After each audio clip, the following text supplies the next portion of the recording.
Hey guys, welcome back to my channel. Today I have just a couple of spring and Easter quick and easy DIYs to share with you guys. So if you want to see how I made any of these, just keep watching. So for the first DIY, I have some of these leftover garden stakes from the 99-cent store. But you can use these jumbo craft sticks from Walmart, and as you can see, I am actually using a couple of them because I need some more fence posts, so I'm just cutting the ends into that point there. Then I will be using the welcome word from one of these Dollar Tree packs of words, and I'm going to be making a cross post to hold my fence together, and I do want my cross post to hang off of each edge a little bit. That's preference, of course. I just like the way that that looks, so I'm using some Jenga blocks to space out my fence, and then I'm just cutting those jumbo sticks down to where each end overhangs just a little bit, and I'm going to be gluing that on the top and the bottom on the back side of my fence.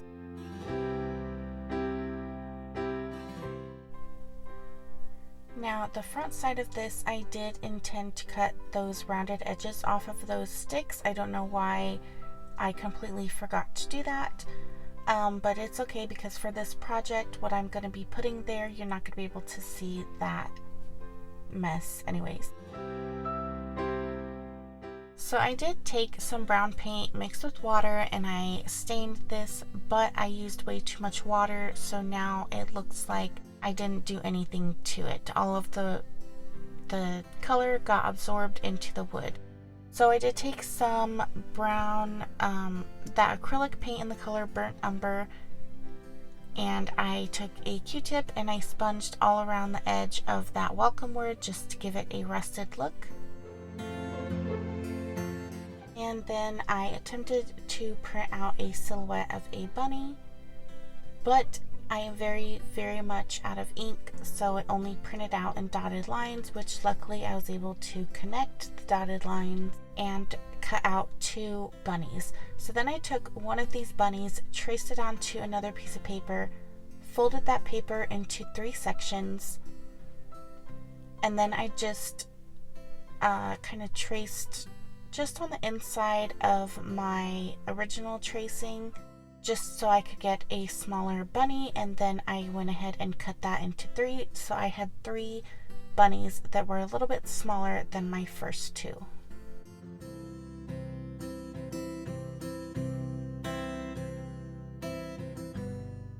So I thought that I had poster board when I started this DIY, and then I discovered that I didn't. So I wanted to paint the poster board all one solid color, and I tried to do that with the paper and it just ended up too wet and bubbly.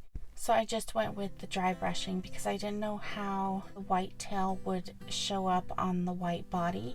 So I went with dry brushing. Obviously you can trace yours onto some craft paper, which I also did not have enough of to make all 5 of my bunnies. But then I just added some floral to the middle, glued it down, and then added some twine to hang it up. Now I think that this is a really cute, cheap project to do for something like Easter that's only going to be here for a few weeks. The inspiration that I saw, instead of welcome, they had their family name up there, so you can put like the Smiths or whatever. But I think that either way, with welcome or with your family name, that this would look really cute on the door in place of a wreath, so that's always an option as well.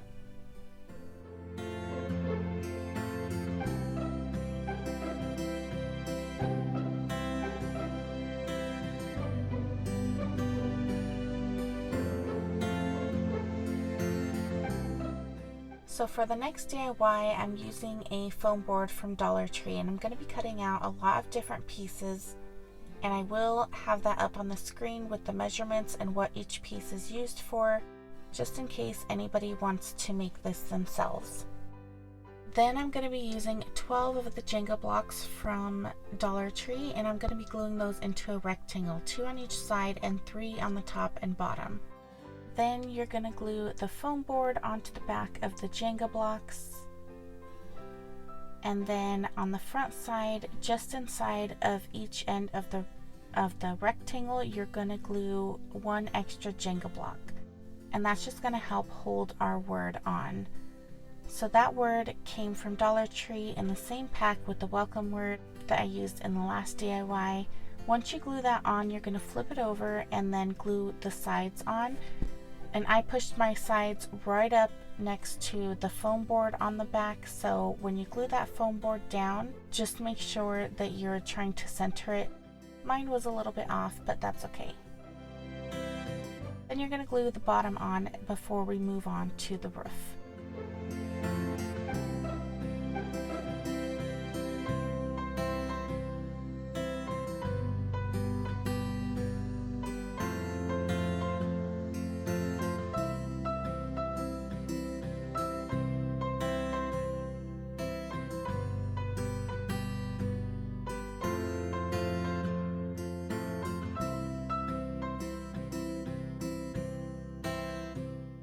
So then you're going to take the two roof pieces and glue them on, one right on top of the other one, making them go out at an angle.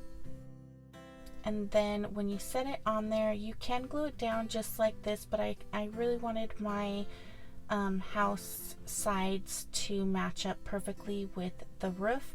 So I am taking the sides of the house and I'm just cutting them at an angle at the very top with my box cutter, just cutting it down at an angle. And if you can see, that helps the side pieces to mold right to the roof.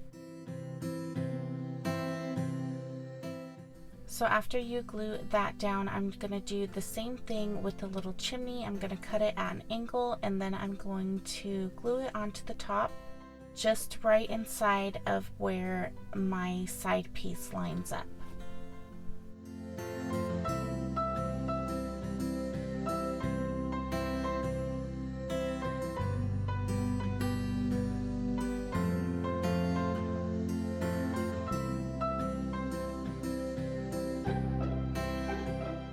So I am dry brushing mine with some gray paint. You don't have to do that, obviously. You can do whatever you want with it. And then I'm showing you here on the back, you can glue some floral foam down onto the bottom and then stick some flowers in there and have them coming up through the middle. So this is my inspiration piece. I got this from the 99-cent store. It was only $2.99 there. So even though it's only $2.99, I did want to share it with you guys because it's very easy to make. As you can see, mine looks very, very similar to it. And it only cost me $3 to make this from Dollar Tree. And I want to share with you guys because it's a cute way to add a cute little floral piece to your decor. And I know a lot of people don't have a 99-cent store, so they're not going to be running across this specific item.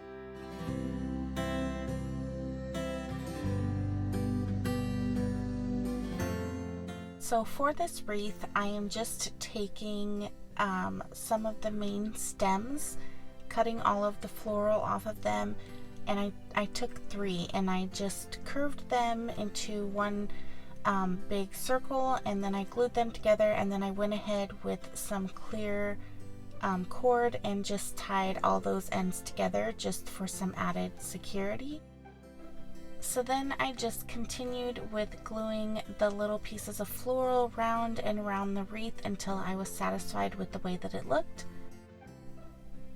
And then I just hung it up with the twine. I did put some glue on the top of the roof, just under the twine, just to keep the wreath from sliding back and forth. So I loved this when I found it in the 99-cent store. I love the way that mine looks. I thought that since the one from the 99-cent store had the flowers coming up through the middle, that I would make this one with a little wreath in it. And I could not be happier with the way that this turned out. But that's it for today, guys. If you like this video, please give it a thumbs up for me. I would really, really appreciate it. And I hope to see you all in the next video. Thank you so much for watching, guys, and I hope you have a good day.